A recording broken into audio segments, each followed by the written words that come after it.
Hello! Your friendly neighborhood host and narrator, JT Wheatley here again for another episode of the History of Comic Books podcast. Like last time, we left off after a Batman movie and leading up to the sequel, and of course we're going to do it again, this time with The Dark Knight. Picking up where they left off, Christopher Nolan teamed with David Goyer and now his brother, Jonathan Nolan, in crafting a new story featuring the Joker and Harvey Dent, who will be played by Aaron Eckhart. For the Joker, Nolan cast Heath Ledger, who while recently being nominated for Best Actor in Brokeback Mountain, stunned more than a few fans who didn't see him in the role. Nevertheless, the fact that it was the Joker, along with the mention of Harvey Dent, addressed a major complaint about Batman Begins about not having a clear villain. Nolan also addressed another complaint when Katie Holmes was recast with Maggie Gyllenhaal, thus giving them more encouragement as they fixed essentially the two main problems of the first movie: Katie Holmes' casting as Rachel Dawes and the lack of a real villain. Filming began on April 2007 and went smoothly, despite the death of camera operator Conrad Wycliffe, who died while filming a car stunt. Nolan chose to have Chicago as the location to double for Gotham again, and used IMAX for several sequences, including an open robbery scene that introduced the Joker, which was released in front of the film I Am Legend in December of 2017 to critical raves. Sadly, after filming was completed, Heath Ledger died of a drug overdose on January 22, 2008, casting a shadow over the film, which continued his viral marketing campaign, including posters of Harvey Dent's running for district attorney being defaced by the Joker, to short news segments detailing the events between Batman Begins and The Dark Knight. To further add to this, Batman Gotham Knight, a DVD Blu-ray, was released 10 days before the film on July 8, 2008.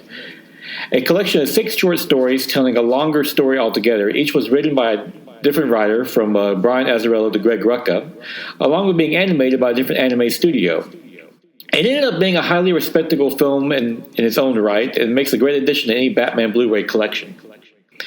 Finally, when The Dark Knight premiered on July 18, 2008, it grossed a then record-setting $158 million, ultimately making $500 million domestic and $1 billion worldwide, despite the estimated $7 million in illegal downloads that were reported. The reviews from both fans and critics were overwhelming, particularly Heath Ledger's performance as the Joker, who was presented as an agent of chaos who only pretends not to be a schemer, but even lies when he does that. The only slight negative was Christian Bale's Batman voice, but that wasn't enough to stop many proclaiming this would be the first comic movie to be nominated for Best Picture Oscar, among others. Unfortunately, that was not the case. And while the film would be nominated for numerous technical awards, along with the Best Supporting Actor award being awarded posthumously to Heath Ledger, it was denied both a Best Picture and Nolan the Best Director nod. The snub was so bad the Academy immediately changed its Best Picture nominations, allowing for more than the usual 5 in each category, a change unofficially called the Dark Knight rule. Of course, with such success, another sequel to round out the required trilogy of most film series was greenlit, with Nolan returning as director. This time, Batman would face off against Bane, played by Tom Hardy, and Catwoman, played by Anne Hathaway, with a story inspired by No Man's Land, when Bane takes over Gotham and cuts it off from the rest of the world. Filming began in May 2011 and went smoothly, with the usual leaked footage by fans clamoring for any clues, especially who exactly Maureen Collard was playing. As the premiere date was closing in, many were already speculating it would eclipse the opening record the Avengers set at a then $200 million back in May. Sadly, a deranged lunatic, James Home, used a Thursday night screening in Aurora, Colorado to kill 12 people and injured 58 others. As a result, numerous premieres were canceled, and the opening was muted for The Dark Knight Rises, which still ended up grossing $1.1 billion worldwide and $161 million the opening weekend. The reviews were strong, though not as good as the previous, with high praise for Hathaway and Hardy's performances, whose Bane voice will be mimicked, for better or for worse, just as much as Bale's Batman voice. However, the plot was considered murky and disjointed, with too many twists, including who Collard's character was eventually be revealed to. Nevertheless, it represented a strong ending of what is now called the Dark Knight Trilogy, to date the best live-action version of Batman. Back in the comics, Frank Miller teamed with Jim Lee for All-Star Batman and Robin, The Boy Wonder, in 2005, which retold the origin of Dick Grayson's Robin with a Batman at the height of his powers, but also a killer and abuser who kidnaps Grayson to make him his apprentice. At one point, when Grayson asks who he is, Batman replies, "I'm the GD Batman." While Miller chose to depict this in a comical tone with an overall story telling how Robin made Batman a better person and a hero, it didn't work with fans, who responded negatively, turning the GD into a joke. While the top-selling book of 2005 with 300,000 copies sold, it ultimately ended up with a whimper, thanks in large part to an irregular release schedule that only saw 10 issues released from the beginning of 2005 to 2008. A more exciting development was the War Games crossover in 2004-2005 in the regular Batman books, in which Black Mask worked to become the Gotham City's crime lord, with the ultimate revelation of Batman being revealed to the world, previously thought to be a myth to the public. While his old friend Leslie Thompson left one young heroine, the Spoiler, to die as punishment for including children in his mission against crime, a strange choice when you think about it. Ultimately, like most Desmond comics, especially bad ones like this, it was retconned out. Then, the level of Batman's mistrust of his fellow superheroes was revealed in the OMAC Project miniseries of 2005, which revealed Batman created a satellite called Brother Eye to keep watch on his fellow Justice League members, only to see the villainous Maxwell Lord take it over, using it to kill the Blue Beetle. The fallout of the story has the Justice League falling apart, which triggered the Infinite Crisis event of 2005-2006, which eventually brought the team back together. Deciding to reflect on his life, Bruce Wayne is shown leaving Batman and Gotham City behind for a full year, as depicted in the year-long 52 miniseries, where he finds the way to shed his darkness before reclaiming to turn the mantle of Batman in full force in Batman number 655 on September 2006 by Grant Morrison and Andy Kubert. Beginning Morrison's run, Batman is so revived from his year off, he takes down every Gotham City villain in a few days, only to have a new threat on the horizon when his ex-lover, Talia al Ghul, the daughter of Ra's al Ghul, reappear with their son, Damian. First making his appearance in the one-shot Batman, Son of the Demon in 1989 by Mike Barr and Jerry Bingham, it was revealed at the end of a tryst with Talia that she and Batman had a baby at the end of the story. However, the story wasn't touched on for years until Morrison used it nearly 2 decades later, with many considering it an Elseworlds at the time. This Damian Wayne was a young boy raised by the League of Assassins, who brags he did his first Halo jump at age 4, something usually reserved for highly trained Navy SEALs, along with no reserves about killing his enemies. Nevertheless, Batman took his young son under his wing, but isn't ready yet to make him the new Robin, despite his protests. This was part of Morrison's larger examination of Batman, in which he was going to make him a true superhero, and also that all versions of Batman and everything in his continuity up to that point was real, even Batmite, who was now a hallucination. It ended with Batman taking on the villainous Black Glove, led by Dr. Simon Hurt and Batman Rip, of 2008 storyline, with Hurt claiming to be Thomas Wayne, his father, and hatching a plan to drive Bruce Wayne crazy.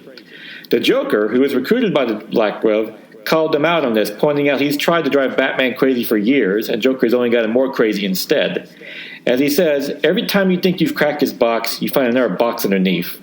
It was another interesting revelation in the battle between this classic hero and villain. However, Batman will survive Batman R.I.P. only till the final Crisis event of 2008-2009, in which the DC heroes united to prevent Darkseid from taking over the universe, but not before he blasted Batman backwards through time, with many believing he was dead.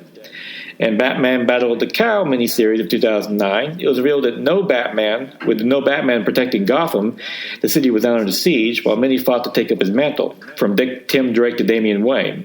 Ultimately, Dick Grayson would succeed, with Damian becoming his Robin, while Tim Drake evolved to Red Robin. Probably got an endorsement deal with the restaurant. They do have a great onion ring. Soon they were starring in Batman and Robin, which was released in September 2009 by Grant Morrison and Frank Quitely, with the dynamic of Batman being the lighter character, while Damian having to be talked down from killing criminals numerous times. That League of Assassin training really does stick.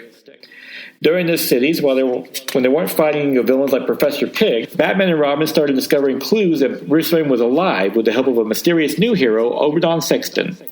It wasn't long before Grayson figured out that Sexton was no one other than the Joker himself, who was helping them try to find Bruce Wayne, since he didn't like Grayson poisoning his Batman. Here, Morrison was making another statement about Batman, and that he and Bruce Wayne are one and the same. And while others may temporarily wear the mantle, there is only one true Dark Knight. Of course, to bring him back, that came from Batman Return of Bruce Wayne miniseries of 2010, which depicted Bruce Wayne as Batman journeying through different times from caveman to pirates, where he eventually comes to present day after being rescued by the Justice League, and continues into Batman and Robin number 16, where he teams with Grayson and Damian to finally take down Dr. Hurt, who escapes only to be buried alive by the Joker, back in his clown prince self now that the real Batman is back. Then Morrison unleashed a new chapter in the Batman Bruce Wayne's life with Batman Incorporated, in which Bruce Wayne publicly states he's been funding Batman the whole time, though stops short of actually admitting he's Batman himself, and intends to expand it worldwide, including old allies like Knight and Squire in England and new ones like Batwing in Africa. This tied into the larger DC relaunch of New 52, in which every book was rebooted with a new numbering and continuity for the most part. However, the Bat books continued their stories, if with a new tone, as the relaunched Batman series under Scott Snyder and Greg Capullo found Bruce Wayne openly calling Dick Grayson, Damian Wayne, and Tim Drake his son, at least in his head, while dealing with the Court of Owls, a mysterious group that claimed to have controlled Gotham City from the beginning. Eventually, Batman would face the group's leader, Owlman, who claimed to be his long-lost younger brother, Thomas Wayne Jr. The New 52 brought changes to the rest of the Bat family as well, as Batgirl was relaunched with Barbara Gordon regretting the use of her legs and taking up her old superhero guise, while Batwoman was reimagined as a former West Point student kicked out when outed as a lesbian, only to be inspired by Batman to become a superhero. Then Morrison decided to put Batman back where he found him when Damian Wayne was killed off in Batman Incorporated number 8 in February of 2013. However, even Morrison would admit later you can't keep a great character dead for long in comics, and Damian was quickly resurrected in 2014. During this time, Cartoon Network decided to try something different with Batman with The Brave and the Bold, which premiered on November 14, 2008. A decidedly cartoony series with comic actor Diedrich Bader voicing the not-so-dark Knight, it became a surprise hit with smart writing and fun homages to the Dick Springs run of the comic. There was even a musical episode with Neil Patrick Harris playing the villain Music Meister.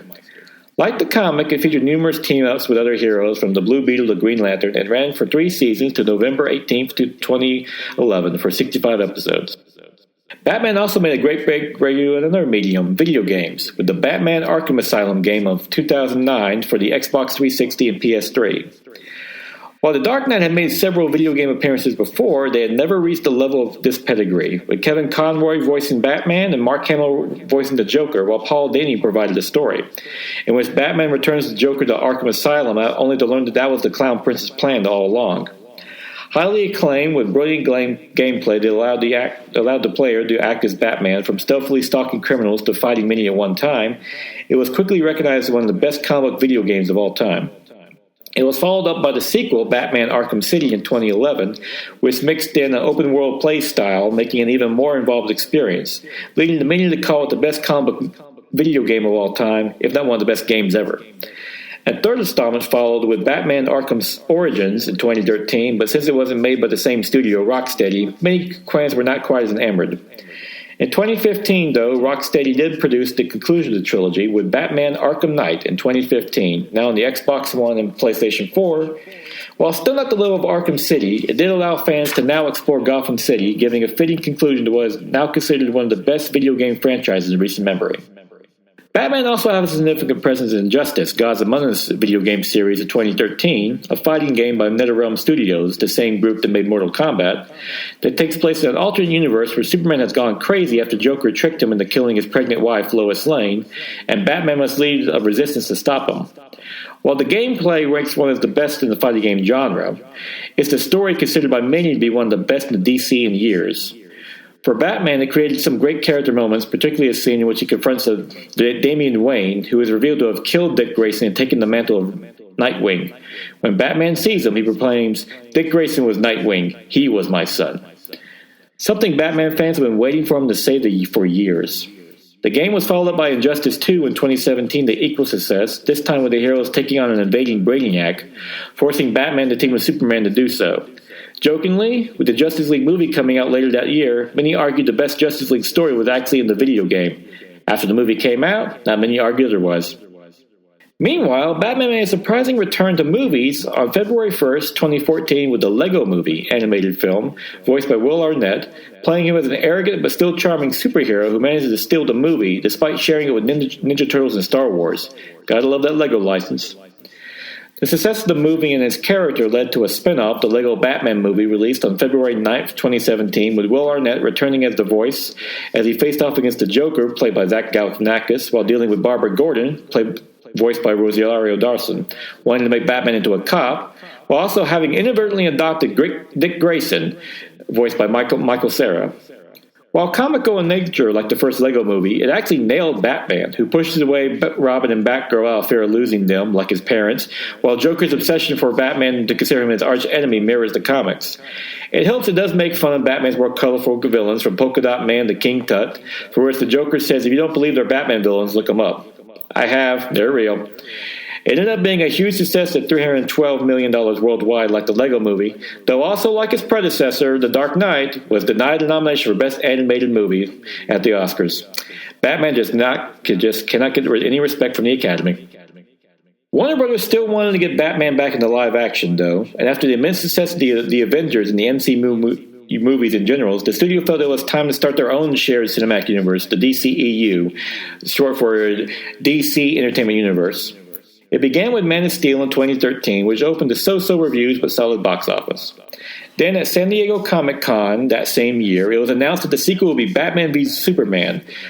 When Zack Snyder, the director of Man of Steel, had the actor Henry Lennox read from The Dark Knight Returns when Batman beats Superman before showing the bat symbol overlaid over Superman's. While Christian Bale had stated he would like to play Batman again, he wasn't interested in being in a movie that was not exclusively about him, and Warner Brothers never approached him anyway. Instead, they cast Ben Affleck, who received a reluctant response not only from fans but also himself, who after the disappointing 2003 Daredevil felt he was done playing superheroes. Nevertheless, he took on the role, and when Batman v Superman Dawn of Justice premiered on March 25th, 2016, fans and critics alike considered him the best part of the movie, if not the best live-action Batman ever, balancing both Bruce Wayne and the Dark Knight aspects perfectly. Playing Batman as being obsessed with taking down Superman, who he felt was a threat after the destruction of Metropolis and Gotham City, who in the film are now sister cities that live right next to each other, similar to Minneapolis and St. Paul in real life. In an inspired move, it's revealed that Batman has been around for 20 years before Superman even showed up, with his personality shaped by years of fighting crime and losing his ward, Robin, to the Joker, though the film never confirms which version it was. However, Batman is seen arranging for the deaths of criminals and are outright killing them himself, with many joking, Affleck makes a great Batman. Unfortunately, he's playing the Punisher in this movie.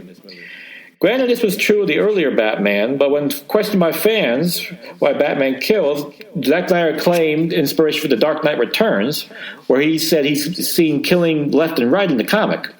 Sorry, Mr. Snyder, but if there's one comic book that Batman fans have read, it's that one, and we have yet to find where he kills anybody in it.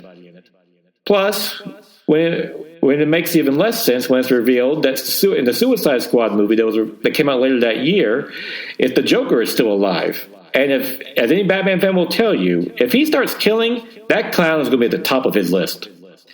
This was part of the overall problem with the film, which was considered too dark with a haphazard plot that made no sense. It tried to have The Dark Knight Returns and The Death of Superman in it altogether. The action scenes were well done, though many noticed that one sequence in which Batman takes out multiple criminals at one time looked straight out of the video game Batman Arkham Asylum. This, paired with Flash's armored look in the 2017 Justice League movie, quickly led many to accuse Zack Snyder of copying the video games over comic books, which he has since confirmed. Overall, the film met with negative responses from fans and critics alike, despite eventually grossing $873 million worldwide. It was enough to encourage Warner Brothers to continue with the DCEU, as Justice League was immediately into production, while Ben Affleck would cameo in Suicide Squad later that year. Plus, Affleck was signed to write, produce, and possibly direct his own Batman film called The Batman. Unfortunately, pre-production of that film has been harried, with Affleck eventually dropping out of directing, being replaced by Matt Reeves, director of Dawn of the Planet of the Apes, who has since begun writing his own screenplay. Now, with the release of Justice League to disappointing box office, having only grossed $657 million worldwide in 2017, the entire DCEU line is up in the air, with Affleck reportedly ready to leave the franchise altogether.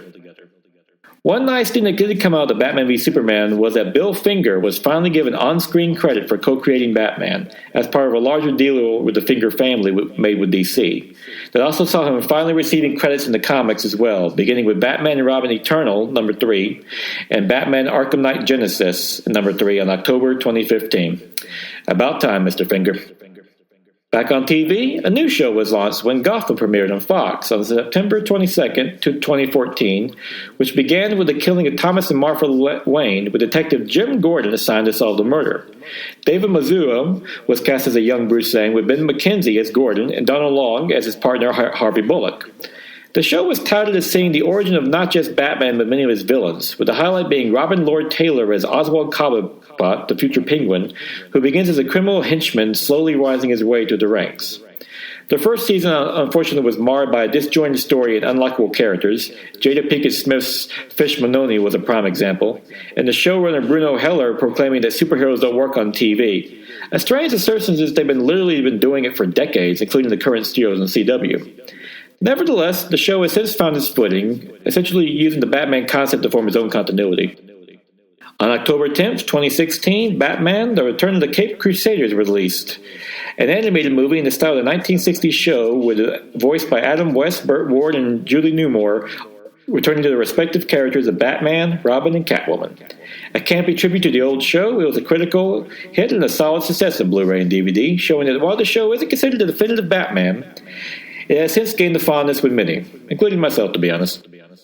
Back in the comics, Scott Snyder and Greg Capullo's run on Batman would continue to issue number 52, which would end with Bruce Wayne reclaiming the mantle of Batman after losing his memory, with Jim Gordon having taken over with the aid of an armored batsuit that honestly looked more like an animated bunny.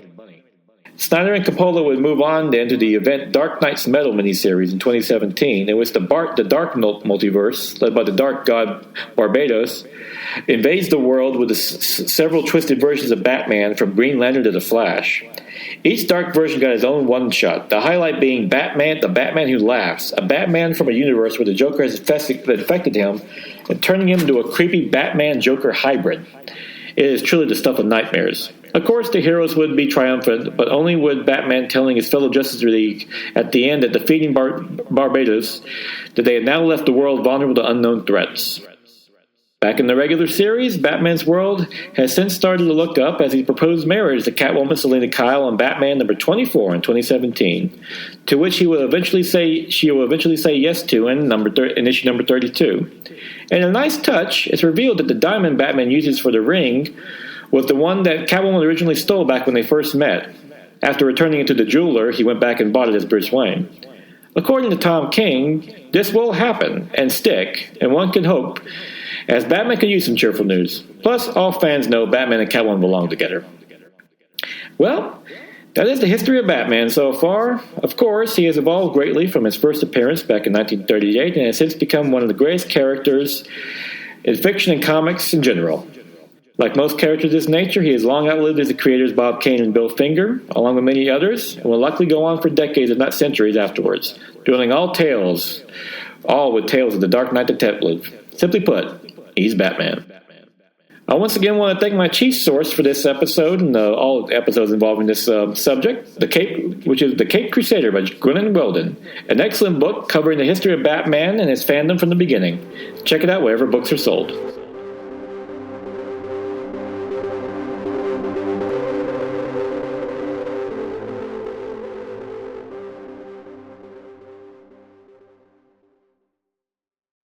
Great things are coming on the Nerd Bliss podcast. We're changing up our presentation while keeping the candidness that you enjoy. We'll cover all your favorite shows and movies, with maybe a few surprises along the way. And you, yes you, will have opportunities to be on our show on a regular basis. That's right, we've got the Zoom Pro account, and we're going to use it. So be ready. Find us at nerdblisspodcast.com and esonetwork.com, and on all the socials at NerdBlissPod. Nerd Bliss. Listen up. And now it is October 18th, 2024, time for the favorite comic of the week.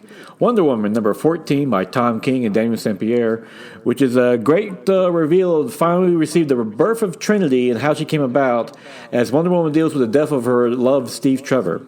This is a great issue by King that, while, yes, this one has its ups and downs, this is a great emotional beat that really shows why Steve Trevor and Wonder Woman were really two of the best pairings in comic books, which was really more illustrated in the 2017 movie with Gal Gadot and Chris Pine, who had fantastic chemistry, and really showed why Steve Trevor and Wonder Woman worked as a romantic couple. And this one really pushes that forward. It's a great heartbreaking issue, great support from the rest of the DC cast. I love where Superman and Batman come in to show support after Steve's left Wonder Woman, and just being showing that she's the best friends, and showing how this translates in the future when all their children become friends, practically brothers and sisters as well, which is a wonderful nod.